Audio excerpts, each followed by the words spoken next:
So I read somewhere that oftentimes courts give breaks to people that have mental health issues or were under the influence while they were committing a crime. Then I read that blacks were given breaks disproportionately to white people at something like a 90% rate, like white people were given more breaks. Speak to that in your experience and research.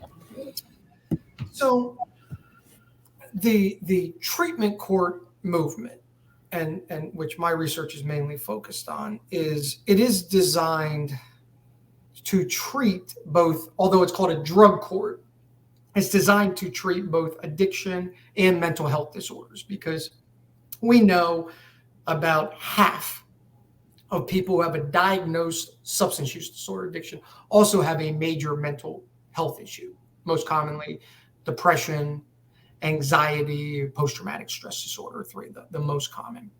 And so the treatment court movement is prepared for that.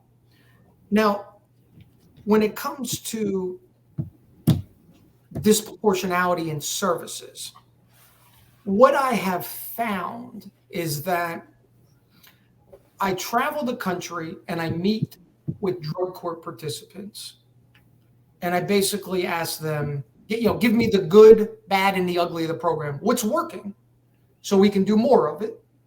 What's not working so we can revise that? What services do you need that you don't have so we can add that? And there's a couple things that we found in service. Now, this will speak to mental health and addiction services that we found. So I don't just interview African Americans, I interview all participants, but then I can say, here's all the findings from white participants, here's all the findings from African Americans, and we can compare and contrast it. One of the things, and I hope that this speaks to your question, is that in drug courts and other treatment courts, it is common for the program to require participants to attend Alcoholics Anonymous, Narcotics Anonymous, or what they call other 12-step meetings as part of the program. So they say, hey, you're not incarcerated, but you must do counseling. In addition to counseling, you must go to these recovery support groups. They also help you with education, employment, etc. One of the major differences that I saw in, say, differences in services is that white participants have said, in this program, we're required to go to AA or NA meetings.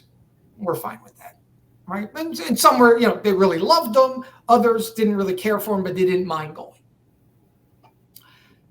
Conversely, though, African American participants said, we have to go to AA meetings, but we find little value in them.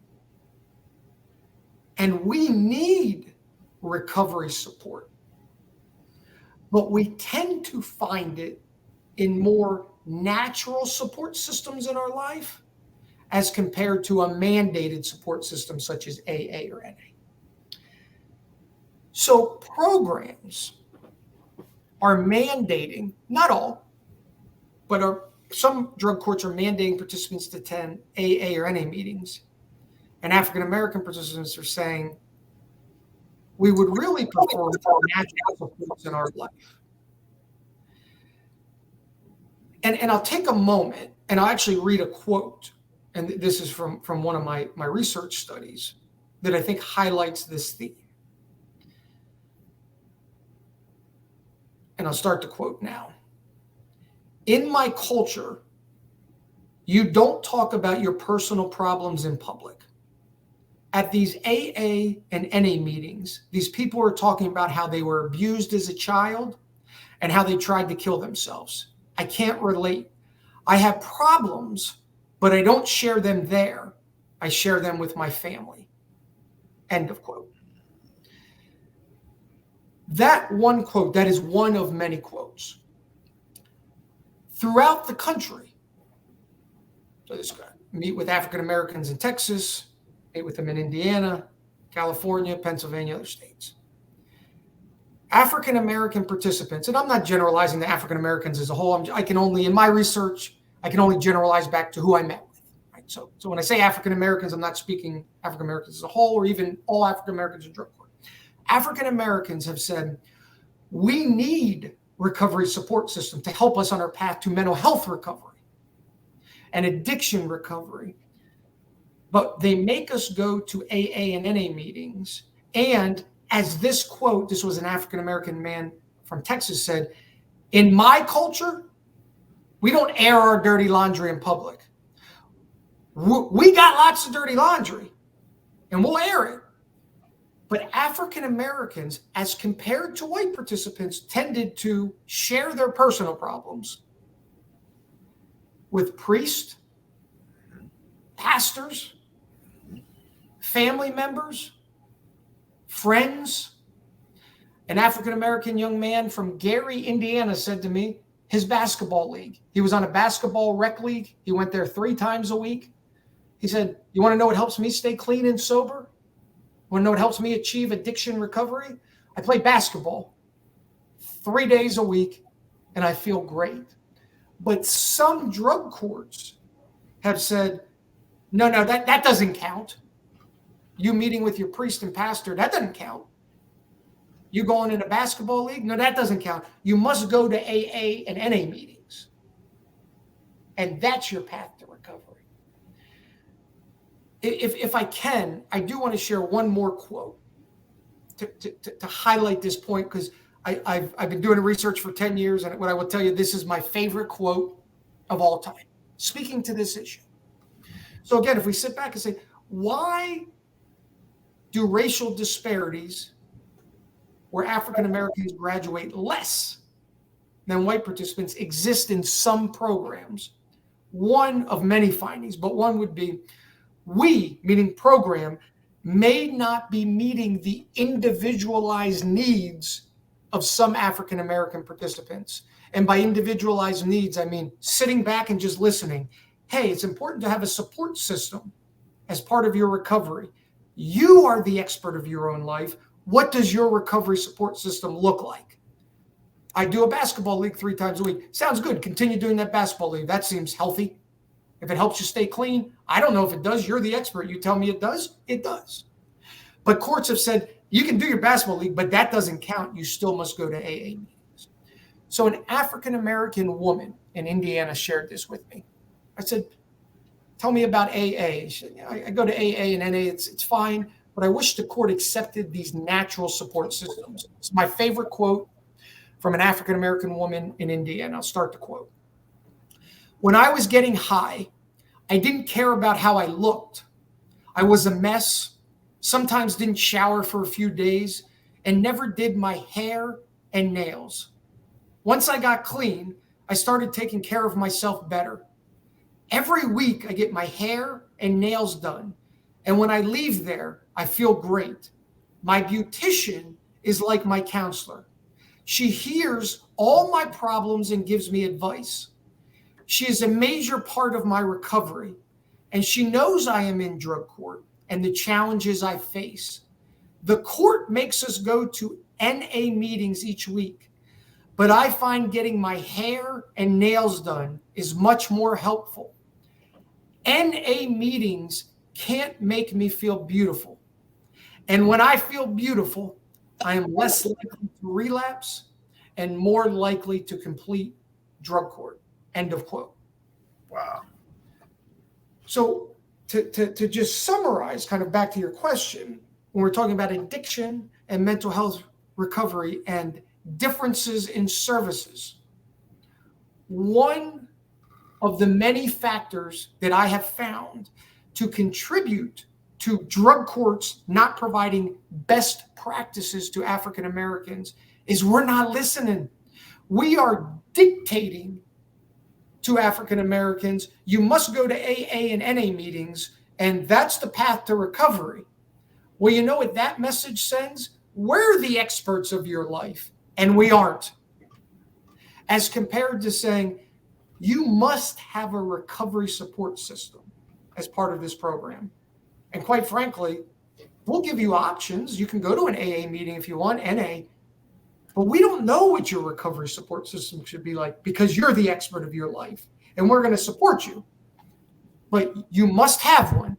And all we need you to do is tell us what that may be. So if you say, I go to counseling, because as part of the program, you must do therapy counseling. And in addition to counseling, your support system is your beautician, then your support system is your beautician. African-American participants, and again, generalizing just back to my sample, have said, if you want to provide better services to African-Americans in your treatment courts, if you want to address the issue of racial disparities in graduation rates, allow us to utilize these natural support systems in our life and not ones that are dictated or mandated to us. Because AA and NA, they're fine. But meeting with my priest pastor, playing in my basketball league, getting my hair and nails done and feeling beautiful, that's what helps me stay clean and sober. The only other point that I'll make, or an additional point, disparities or differences in services. It is common in the addiction world to use the word addict or alcoholic. And we even see that within the AA or NA culture. And a lot of times, and I want to emphasize this point, when people hear me talk about AA and NA, they say, "Oh, you're bashing them. You're saying they're not effective." No, AA and NA have been around since the 1930s.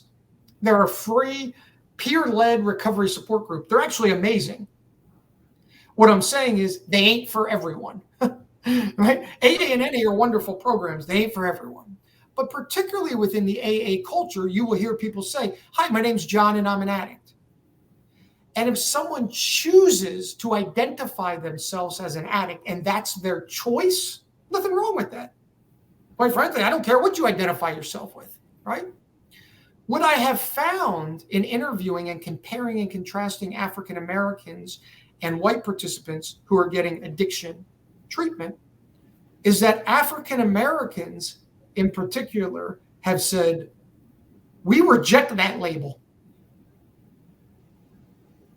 I met with a young African American man in Texas once, and I'll use just a fake name, but say Jeremy.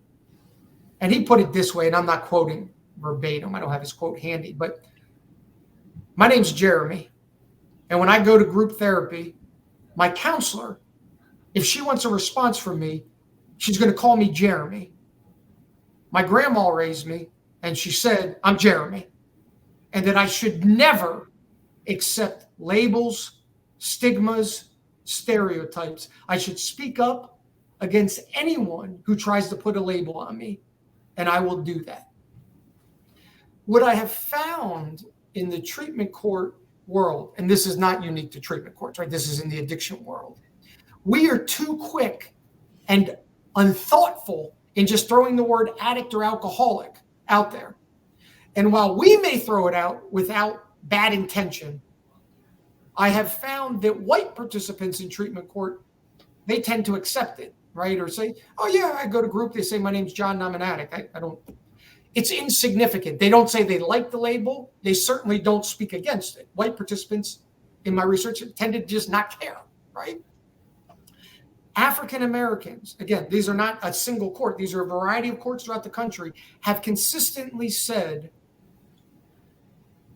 if you want me to respond well to treatment, we would appreciate judges, the counselors, probation officers, those in charge to identify me by my name and not label me as an addict.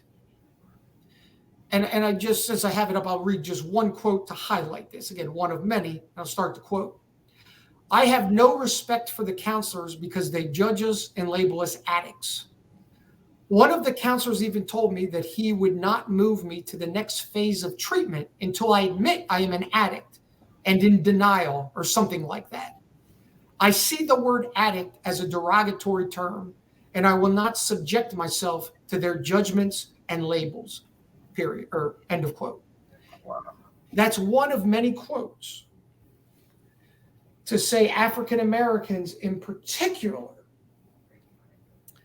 reject the label of addict or alcoholic.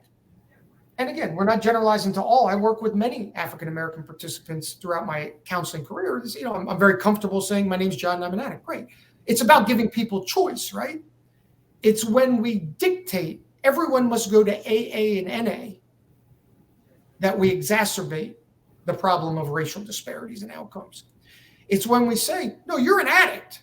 And it's a good term. And we tell people it's a good term. Yet in their belief, no, it's derogatory and labeling and stigmatizing and judgmental. But no, you're an addict. It's okay. It's when we start to project our values onto people that problems exist in services such as graduation rates. And of course, these quotes I shared, they're one of many, right? We could spend hours, Todd, talking about the examples. And this goes back. Todd, do I have a moment for just one more example on this? Absolutely. We're again talking about kind of disproportionality, differences in services. White participants are quite okay going to AA or NA meetings. Their finding is really, it's not that they love them, it's not that they hate them, it's really insignificant. African Americans have said, hey, we've went to AA or NA, there's some benefit, but if you really want to recover a support system, let's have natural supports in our life. Priest, pastor, family, friends, a beautician, a basketball league, whatever, an art class, doesn't matter. African Americans, as compared to their white counterparts, have largely rejected labels such as addict or alcoholic. And of course, in just thinking about the labels and historical oppression that has been placed on African Americans throughout the history of our country, it's not surprising that Jeremy, as I said, was raised by his grandma that said, you're Jeremy. You don't accept any labels. People can call you Jeremy. The other example, and this kind of goes back to this idea of implicit bias, is this is when I was working in Texas, and I've worked in drug courts doing counseling for many years too. And when a participant, a drug court participant, has a violation, so they test positive for a drug, they violated the conditions, they have to go up in front of the judge and talk about it. A young white man tested positive, I forget, but we'll just say marijuana, went up in front of the judge. And the judge said, tell me, why did you use marijuana? It's a young white man. He said, well, I was having a bad day and you know, I got fired from my job and I'm fighting with my girlfriend and just things were so bad that I just got too stressed and I decided to get high. Your Honor, I'm so sorry. There was just too much going on in my life and it made me get high. And the judge said to the young white man, well, I appreciate you being open and honest with me. And for your sanction, we're going to continue drug testing you, but your sanction is you must do community service. Have a seat and have a good evening. His sanction was community service. Now, as a clinical social worker, I'm sitting back and observing this, and I'm thinking, I'm fine with that outcome, community service, and let's treat, right? He relapsed. But he really didn't take accountability for his actions. He blamed it on the stress. And I'm not saying, of course, stress, arguments with your significant other, there are many factors that can lead to relapse, that can be contributed to it. But he really didn't take ownership of it. He blamed it on these external stressors. Right after him, I witnessed this with my own eyes, a young black man came up. Same issue, tested positive for marijuana. The judge said, young man, why did you test positive for marijuana? The young black man said to the judge, Your Honor, I respect you, so I'm not going to lie. I got high because I like getting high. I was hoping you wouldn't catch me, but you did. I take accountability for it. I know there's a sanction, and I'm here to accept consequences for my action. I'm sitting there internally, like I say, having a party in my head, meaning finally we have someone who's being open and honest and real. Why did he? Because he wanted to.